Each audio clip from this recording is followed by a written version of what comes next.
یاس خونین قسمت 13 خیال باطل. ای حضرت خلیفه، چرا انقدر ضعیف و ترسو هستی؟ من چقدر زحمت کشیدم تا این خلافت را برای تو آماده کردم، اما تو حاضر نیستی از آن بهره‌مند شوی. من بودم که نیروهای شایسته و کاردان را گرد تو جمع کردم و دشمنانت را آرام کردم. اگر من با تو نبودم، علی استخوان‌های تو را در هم شکسته بود.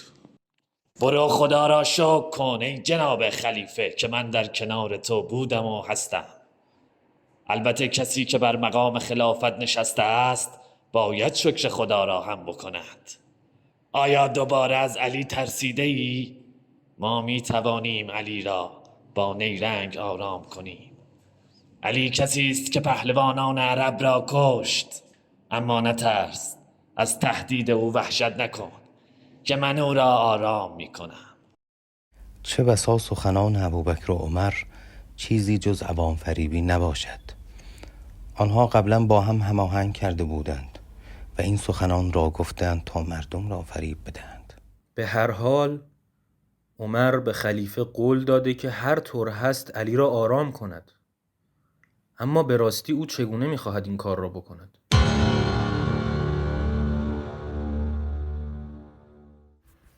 اسد، یکی از زنان بنی هاشم را دیدم.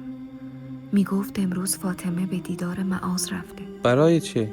پیمان عقبه را به او یادآور شده و گفته ابوبکر فدک را از من گرفته و کارگزار مرا از آنجا خارج کرده است. از او خواسته تا یاریش کند تا حقش را از ابوبکر بگیره. خب معاذ چه گفته؟ گفته من بر سر آن پیمان خود هستم. اگر غیر از من شخص دیگری قول داده که تو را یاری کند و اگر نه یاری من چه فایده ای دارد؟ من یک نفر هستم و کاری نمیتوانم بکنم. فاطمه هم ناراحت شده و گفته به خدا قسم دیگر با تو حرف نمیزنم تا من و تو نزد پیامبر جمع شویم. معاذ دیگر کیست؟ از چه پیمانی سخن میگویی؟ او یکی از بزرگان انصار است. زمانی که پیامبر در مکه بود و بتپرستان او را اذیت و آزار می‌کردند، معاذ همراه با 74 نفر از مردم مدینه به مکه رفت و از آن حضرت خواست تا به مدینه هجرت کند. همه آنان با پیامبر پیمان بستند که از او و خاندانش دفاع کنند. بعد از آن پیمان بود که پیامبر به مدینه هجرت کرد. افسوس که عشق حکومت و ریاست او را تغییر داد. دنیا طلبی با او چه کرد؟ امروز روزگار غربت و مظلومیت فاطمه است. خلیفه به معاذ وعده‌ای بزرگ داده. معاذ در خانه خود به این فکر می کند که به زودی امیر منطقه جند در یمن خواهد شد. معاذ به خوبی می دانست که اگر فاطمه را یاری می کرد تاریخ عوض می شد. یاری او باعث می شد تا یخ بی تفاوتی ها آب شود. در پیمان عقبه 74 نفر با پیامبر پیمان بستند. معاذ بزرگ آنان است. اگر او به میدان بیاید همه آنها به کمک می آیند و حق فاطمه را می گیرند. خیلی ها منتظرند ببینند معاذ چه می کند. اگر او سکوت کند بقیه هم سکوت می کنند. اگر او به ابوبکر اعتراض کند دیگران هم اعتراض می کنند. ابوبکر هم این نکته را می داند. برای همین معاذ را با وعده ریاست بر منطقه ای از یمن خرید. به راستی آیا این ریاست ارزش آن را داشت که آن پیمان را از یاد ببرد و فاطمه سلام الله علیها تنها بماند؟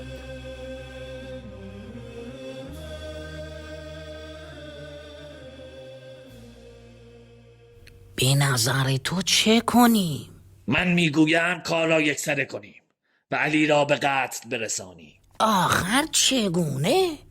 کشتن علی کار ساده ای نیست. من یک نفر را سراغ دارم که میتواند این کار را انجام بدهد. چه کسی؟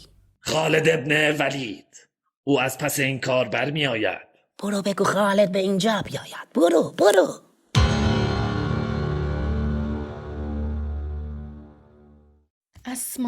اسما با تو هستم. چرا رنگ از چهره تو پریده است؟ مگر نمیشنوی که این سه نفر چه میگویند؟ ای خالد، ما میخواهیم مأموریت ویژه‌ای به تو بدهیم. آن مأموریت چیست؟ کشتن علی. من چگونه او را بکشم؟ فردا در هنگام نماز جماعت. در نماز جماعت؟ آری، تو باید در نماز کنار علی قرار بگیری. وقتی که من سلام نماز را گفتم، تو فوراً شمشیر میکشی و کار را تمام میکنی. همین الان به خانه مولایم علی برو، سلام مرا به او برسان و این آیه قرآن را بخوان و برگرد. کدام آیه؟ آیه‌ای که خدا از زبان دوست حضرت موسی میگوید ان الملأ یأتمرون بک لیقتلوک فاخرج. ای موسی، مردم میخواهند تو را بکشند، پس هر چه زودتر از این شهر خارج شو. بانوی من، پیغام شما را به مولا رساندم. ایشان فرمود سلام مرا به اسما برسان و بگو خداوند نگهبان علی است. السلام علیک ایها النبی و رحمت الله و برکاته. حالا چه کنم؟ السلام علینا و علی عباد الله الصالحین. عجب اشتباهی کردم، به حرف عمر گوش دادم. خالد، آنچه گفتم انجام نده. السلام علیکم و رحمت الله و برکاته. این چه نمازی بود؟ این نماز جدید خلیفه است. شما می توانی قبل از سلام هر چه دلت خواست بگویی. نگاه کنید، علی از جای خود برخاست و به سراغ خالد رفت. علی به خالد میگوید خلیفه به تو چه دستوری داده بود؟ به من گفته بود که گردن تو را بزنم و اگر مرا از این کار باز نمی داشت تو را می کشتم. علی را دیدی؟ با یک حرکت دست برد و خالد را بر زمین انداخت. نگاه کنید چگونه گلوی او را گرفته و فشار می دهد. کمکم کنید. هیچ کس جرأت ندارد نزدیک شود. مردک چه دست و پایی میزند؟ تو میخواستی اسدالله را بکشی؟ الان خالد کشته می شود. ما به او نیاز داریم. او شمشیر اسلام ماست. باید هر طور هست او را نجات داد. الان از عباس میخواهم قضیه را حل کند. عباس، نزد علی برو و برای خالد شفاعت کن. فرزند برادرم، تو را به صاحب این قبر قسم میدهم خالد را رها کن. علی او را رها کرد. ببینید چگونه فرار میکند. لباسش را دیدید؟ خودش را نجس کرده بود. دیدی؟ عباس جلو آمد و علی را در آغوش گرفت. آری، حالا پیشانی او را بوسید. میگذاشتی کار این ناپاکزاده را تمام کند. گویا در محضر دختر پیامبر بوده ای سلمان. آری، خدمت ایشان بودم. از نقشه قتل مولا خبر داشتند؟ گفتند وقتی با خبر شدند که خلیفه برای کشتن حضرت نقشه ریخته خیلی ناراحت شدند. آنها حق علی را گرفتند، فدک را غصب کردند. اکنون میخواهند علی را هم از فاطمه بگیرند. نگاه کن، دختر پیامبر از خانه بیرون آمد. کجا میخواهد برود؟ او برای یاری علی به مسجد میرود. آنجا را ببین، فاطمه همراه با زنان بنی هاشم به مسجد آمده. او اینجا چه میخواهد؟ وقت نماز نزدیک است و مسجد پر از جمعیت. به راستی فاطمه برای چه کاری آمده؟ چادر او روی زمین کشیده میشود. این نشانه ای از بیماری اوست. بالاخره در گوشه ای از مسجد نشست. کجا؟ دیدم همونجا که دارن پرده آویزان میکنند.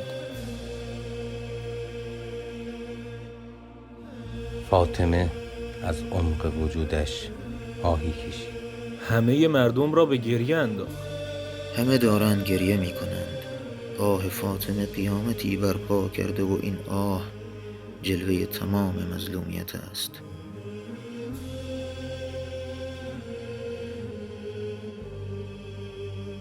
پدر جان، دختر پیامبر به مسجد رفته و برای مردم خطبه میخواند.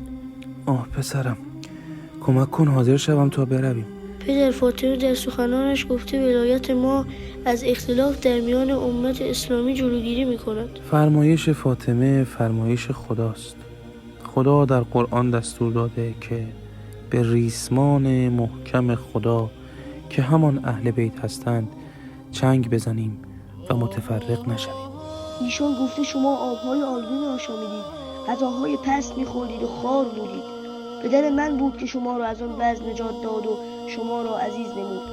گفته آیا به یاد دارید هرگاه دشمنان اسلام به جنگ شما می آمدند پدرم علی را برای مقابله با آنها می فرستاد؟ آری پسرم، علی می رفت و هیچگاه میدان را ترک نمی کرد و تا دشمنان را نابود نمی کرد از میدان باز نمی گشت. او گفته علی عزیزترین شخص نزد پدرم بود. گفته هنگامی که جنگ سخت می شد شما فرار می کردید. دختر پیامبر گفت چه شد که وقتی پیامبر از دنیا رفت کینه های خود را آشکار ساختید و به دنبال شیطان دویدید؟ چه شد که فریب شیطان را خوردید و راه خود را گم کردید؟ چقدر زود عهد و پیمان خود را که در قدیر بسته بودید فراموش کردید؟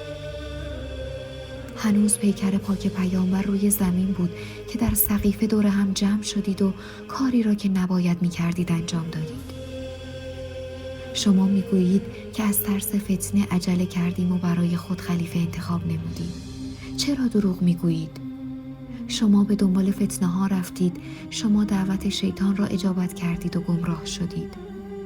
شما سخن پیامبر خود را درباره علی رها کردید و به دنبال هوس‌های خود رفتید. شما به خاندان پیامبر خود خیانت کردید. پسرم، بیا برویم ببینیم چه خبر است.